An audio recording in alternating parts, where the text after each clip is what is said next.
टीवी7 भारत के विशेष शो एफएनए में आप सभी का स्वागत है। मैं हूं जब्बार खान। उत्तर प्रदेश में पुलिस भर्ती परीक्षा लीक मामले की इनसाइड स्टोरी लेकर के आज मैं आपके सामने हूं। जरा सोचिए, एक ऐसा देश, एक ऐसा राज्य जहां पर सबको उसका हक मिलने की बातें की जाती हो, जहां पर नौकरियां सिर्फ और सिर्फ टैलेंट, सलाहियत की बुनियाद पर दिए जाने की बात की जाती हो, जहां भाई भतीजावाद ना चलने की बात की जाती हो, ना किसी जाति समूह या किसी वर्ग विशेष के लोगों को अहमियत देने की बातें ना की जाती हो, मगर वहां पर अगर बैकडोर से कुछ ऐसी चीजें सामने आए जिसमें यह कहा जाए कि जो असली हकदार थे उनको वो जगह मिली ही नहीं, तो फिर कैसे चलेगा यह देश और कैसे चलेगा यह राज्य और कैसे चलेगा हमारा लोकतांत्रिक प्रक्रियाओं के मूल्यों वाला ये पूरा बोझ जिसको लेकर के हम ढोते हैं। उत्तर प्रदेश में 2 दिवसीय पुलिस भर्ती परीक्षा के लिए एग्जाम होते हैं। आप सोचिए कि एग्जाम हॉल में जाने से पहले 1 घंटा पहले, 2 घंटा पहले, 1 दिन पहले अगर आपके पास में क्वेश्चन पेपर आ जाए, आपने कोई तैयारी ना की हो और उसके बाद आप उस क्वेश्चन पेपर को देख करके उसकी प्रिपरेशन करके एग्जाम हॉल में जाकर के बैठे, आपकी नौकरी पक्की हो जाएगी। यह प्रक्रिया इस वक्त देखी जा रही है क्योंकि आरोप इसी बात के लग रहे हैं। उत्तर प्रदेश में करीब 48 लाख परीक्षार्थियों ने उत्तर प्रदेश के पुलिस भर्ती के लिए परीक्षा में शामिल होने के लिए उन्होंने आवेदन किया। ये जो प्रदर्शन आप देख रहे हैं इस वक्त, ये आक्रोशित ये वो युवा हैं जो यूपी पुलिस में कांस्टेबल के भर्ती के लिए जिन्होंने आवेदन किया था और परीक्षा में जो लोग शामिल हुए, 43 लाख लोग परीक्षा में शामिल हुए थे, 60,000 भर्तियां थी, लेकिन हुआ क्या? पेपर लीक हो गया। यह आरोप लगाया जा रहा है इन परीक्षार्थियों की तरफ से, माफ कीजिएगा, इन अभ्यर्थियों की तरफ से।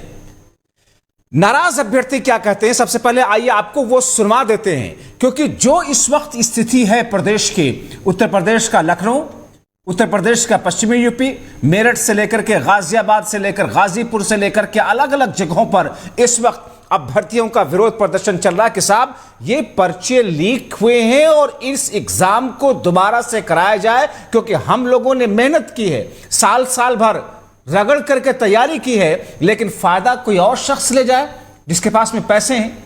क्योंकि आरोप इस बात के हैं कि क्वेश्चन पेपर लीक करके मोटी रकम में उस क्वेश्चन पेपर को बेचा गया। मोटी रकम कौन दे सकता है? एक गरीब घर का बच्चा तो दे नहीं सकता है।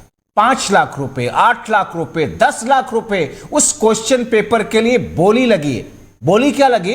बाकायदा व्हाट्सएप पे एक ग्रुप बनाया गया, पेटीएम का QR कोड वहां पर शेयर किया गया। यह कहा गया कि अगर आप चाहते हैं क्वेश्चन पेपर, इसको स्कैन कीजिए, पैसा भेजिए, स्क्रीनशॉट भेजिए और क्वेश्चन पेपर पकड़िए, एग्जाम हॉल में जाइए, नौकरी पाइए। आइए आपको आक्रोश दिखाते हैं जनता का, अभ्यर्थियों क्या वो कह रहे हैं। सबसे पहले आपको सुनवा देते हैं। पेपर लीक हो चुका है, 4 सप्ताह का लीक हुआ था और आज 5 दिन हो गए। सरकार ने, योगी जी ने आज तक कोई ट्वीट भी नहीं किया। 120 क्वेश्चन कर पाए हैं। 148 क्वेश्चन पूरे वायरल चल रहे हैं पूरे टेलीग्राम पे। पूरा 148 प्रश्न 150 में से लीक हुए हैं। इंकलाब! हम पिछले 5 साल से भर्ती का इंतजार कर रहे थे। भर्ती लेट आई भर्ती ठीक ठाक, लेकिन पेपर लीक क्यों हुआ? हम लोग कहाँ संभावना ढूंढेंगे, आप बताइए। हम लोग अब संघर्ष कहाँ से करेंगे? हम लोग इलाहाबाद लाइब्रेरी में कैसे पढ़ेंगे अगर पेपर लीक हो जाएगा?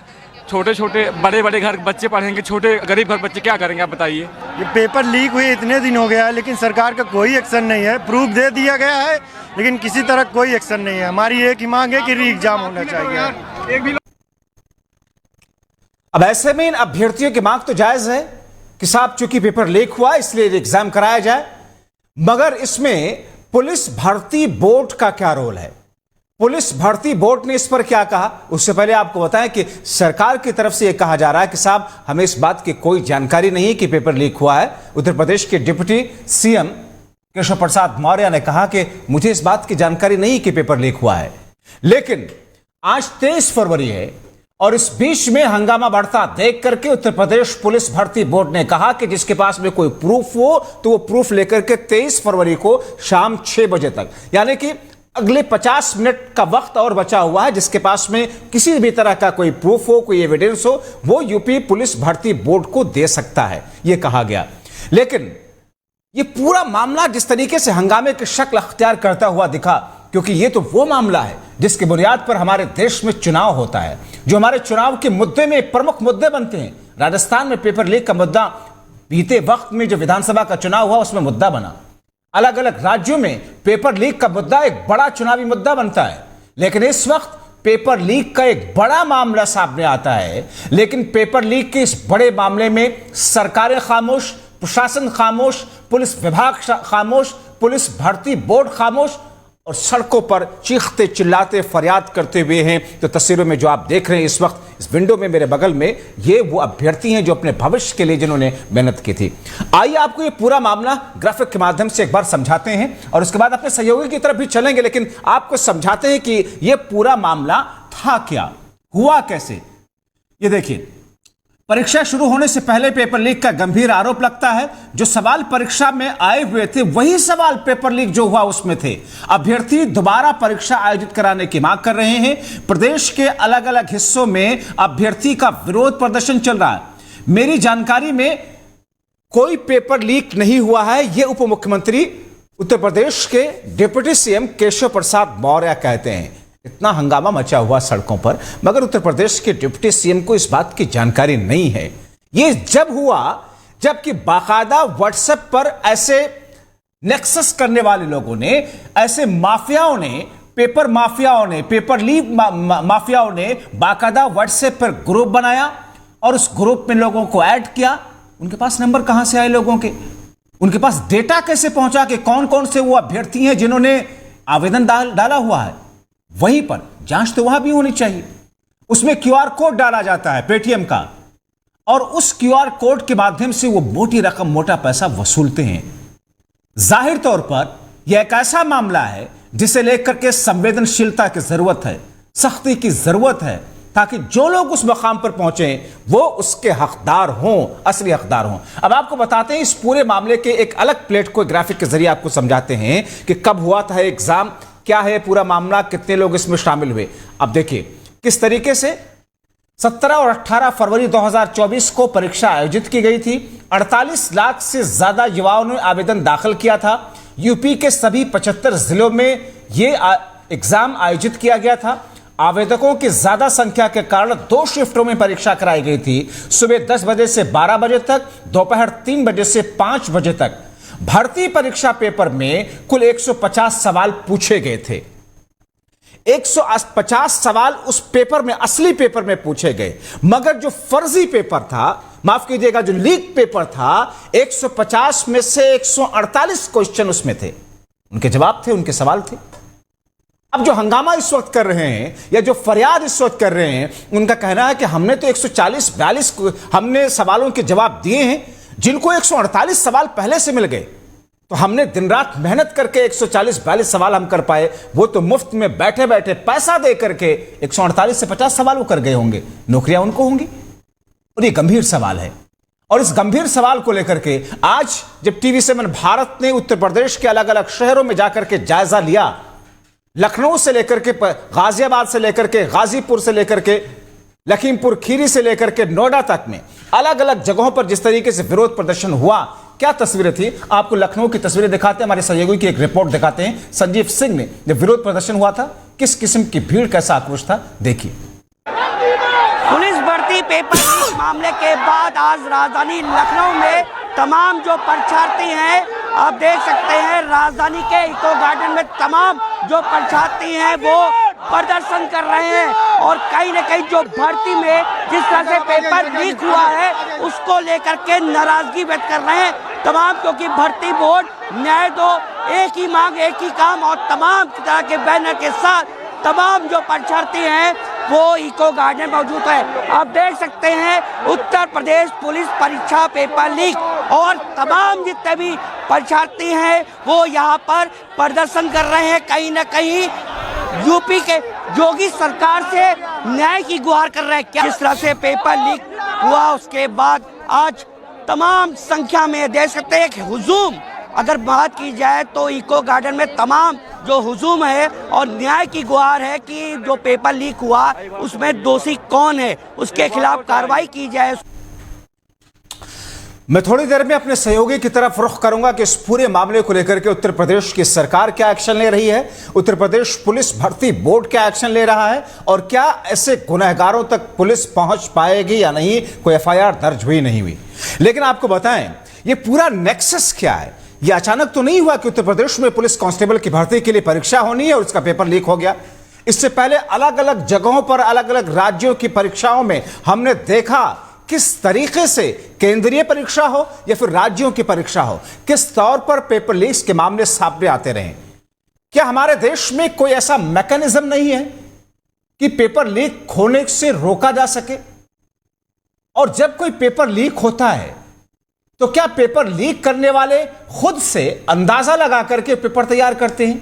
कतई नहीं।